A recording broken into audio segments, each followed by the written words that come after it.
আর আমাদের দেশে গরু কোরবানিটা আসছে মূলত হিন্দুদের উপরে হিট করে। রসুলের সামনে বসাই আল্লাহ নামাজ পড়ে, আল্লাহ ইমাম সাহেব, আল্লাহ না মোহাম্মদ আকবার ফেরেশতা, এখানে নাহার মানে কোরবানি না। আসসালামু আলাইকুম ওয়া রাহমাতুল্লাহি ওয়া বারাকাতুহু। প্রিয় দর্শক শ্রোতা মণ্ডলী, আশা করি সকলে ভালো আছেন। গোলাম মঈনুদ্দিন ভান্ডারী সে কিছুদিন আগে বলেছে মুসলমানরা নাকি গরু কোরবানি করে হিন্দুদেরকে হিট করার জন্য। আর আমাদের দেশে গরু কোরবানিটা আসছে মূলত হিন্দুদের উপরে হিট করে। কেন হিন্দুরা গরু পূজা করে? নাইলে আমাদের দেশে অন্য প্রাণী আছে, দেখেন ছাগল আছে, দুম্বা আছে, আপনার মহিষ আছে, এরপরে অনেক রকমের প্রাণী আছে। আমাদের দেশের লোকগুলার ওইটার প্রতি বেশি আকর্ষণ নাই। এই ভণ্ডটা মাঝে মাঝে উদ্ভট কথাবার্তাগুলো বলে মুসলমানদের মাঝে এক ধরনের দ্বন্দ্ব তৈরি করে দেয়। হিন্দু ধর্ম বাংলাদেশে বসবাস করছে বা ভারতে হিন্দুরা বসবাস করছে, পৃথিবীর বিভিন্ন জায়গাতে বসবাস করছে, মুসলিমদের সাথে হিন্দুদের একটা হিট তৈরি করে দেওয়ার জন্য সেই কথাবার্তাগুলো বলতেছে। ওই আমাদের দেশের কালচারটা গরুর প্রতি আকর্ষণ। কেন হিন্দুদেরকে উপরে হিট করে, হিন্দুরা গরু পূজা করে, হিন্দুদের উপরে হিট করে এই গরুটাকে বেশি আমরা জবাই করতেছি। কেন প্রতিশোধ, মানে তোরা গরুর পূজা করাস, আমরা এটারে জবাই করি, একটা হিট আর কি মূলত। সে বলছে মুসলমানরা গরু কোরবানি করে হিন্দুদেরকে হিট করার জন্য। আসলে কি সেটা এরকমই? পবিত্র কোরআনুল কারীমে আল্লাহ রাব্বুল আলামিন সূরা আনআমে বললেন বাহিমাতুল আনআম, যাতে চতুষ্পদ জন্তু যাতে জবাই করে আল্লাহ তাআলার উদ্দেশ্যে। আর এই পশু জবাই করার মাধ্যমে যদি মহান রাব্বুল আলামিনের সন্তুষ্টি না থাকে, তাহলে কিন্তু এই পশু জবাই কোরবানিটা হবে না। তাহলে এই যে কোনো প্রাণী যদি আমরা জবাই করি বা পশু জবাই করি, পাখি জবাই করি, প্রাণী জবাই করি, এটাকে আল্লাহ তাআলার উদ্দেশ্যে করতে হবে।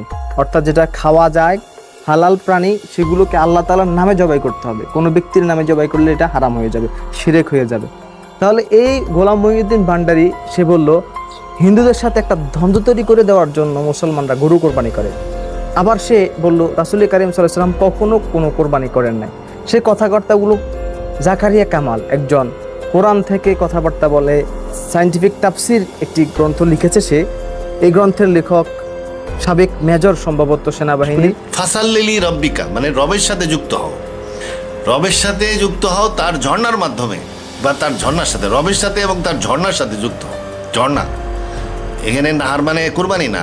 আল্লাহ কইছে ঝর্ণা, আমি ঝর্ণা বুঝুম, অন্য জিনিস আমি বুঝতে যাবো কেন? বুঝে আমি যন্ত্রণা বাড়াবো, এখন আমার কোরবানি করতে হবেই এই বুঝে। সায়েন্টিফিক তাফসির একটি গ্রন্থ লিখেছে সে। এই গ্রন্থের লেখক সাবেক মেজর সম্ভবত সেনাবাহিনীর। তিনি ভিডিওর মাঝে কোরবানির ইতিহাস তুলে ধরতে গিয়ে এসব কথাবার্তাগুলো বলেছেন। তিনি ইন্না আ'তাইনা কাল কাউসার ফাসাল্লি লিরাব্বিকা ওয়ানহার, এই যে নাহার শব্দের অর্থ ওটকে নহর করা। তিনি অস্বীকার করে বললেন যে নহর শব্দের অর্থ ওটকে নহর করা নয়, এটা হচ্ছে ঝর্ণা। অর্থাৎ সলাতের সাথে নহরের একটা সম্পর্ক রয়েছে। মুসলমানরা সলাতের উদ্দেশ্য সলাত আদায় করবে এবং নহর থেকে অর্থাৎ ঝর্ণা থেকে উজু করে, পানি থেকে উজু করে গিয়ে আল্লাহ তাআলার ইবাদত বন্দেগীতে মনোনিবেশ করবে। তাহলে সেই উদ্ভট তাফসিরগুলো যেভাবে করলো, অনুরূপভাবে এই গোলাম মঈনুদ্দিন ভান্ডারী সে এসব উদ্ভট কথাবার্তাগুলো বললো এবং সে বলতেছে যে রাসূল কারীম সাল্লাল্লাহু আলাইহি ওয়াসাল্লাম কখনো কোরবানি করেন না। অথচ রাসূল কারীম সাল্লাল্লাহু আলাইহি ওয়াসাল্লাম তিনি যে কোরবানি করেছেন এই সম্বন্ধে হাদিস অসংখ্য হাদিস আছে। আকামা রাসূলুল্লাহ সাল্লাল্লাহু আলাইহি ওয়াসাল্লাম বিল মাদিনাতি আশরা সিনিনা ইউদা।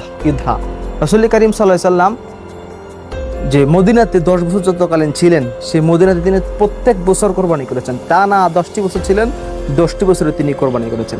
তাহলে গোলাম মঈনুদ্দিন ভান্ডারী সে এসব কথাবার্তাগুলো কেন বলছে?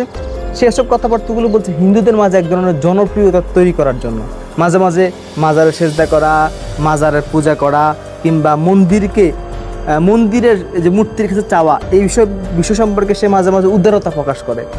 আসলে তারা তো ধর্ম ইবাদত করবে, লাকুম দীনুকুম ওয়ালিয়া দিন, তারা তাদের ধর্ম পালন করবে, আমরা আমাদের ধর্ম পালন করব, এতে কোনো সমস্যা নাই। কিন্তু অতিরিক্ত বিনয় প্রকাশ করা, মূর্তির জন্য আন্তরিক হয়ে যাওয়া, মূর্তির জন্য অনেক বেশি নিজেকে বিনয় প্রকাশ করা, এটা এক ধরনের কি করা, হিন্দুদের কাছে নিজেকে জনপ্রিয় করে তোলার চেষ্টা করা। এবং এইসব কথাবার্তাগুলো কেন বলছে সে? যে মুসলমানরা গরু কোরবানি করে হিন্দুদেরকে হিট করার জন্য, তার মানে সে হিন্দুদের কাছে নিজের জনপ্রিয়তা প্রকাশ করার চেষ্টা করতেছে। কাজে এই ভণ্ডকে প্রতিহত করা দরকার, ভণ্ডকে প্রতিরোধ করা দরকার।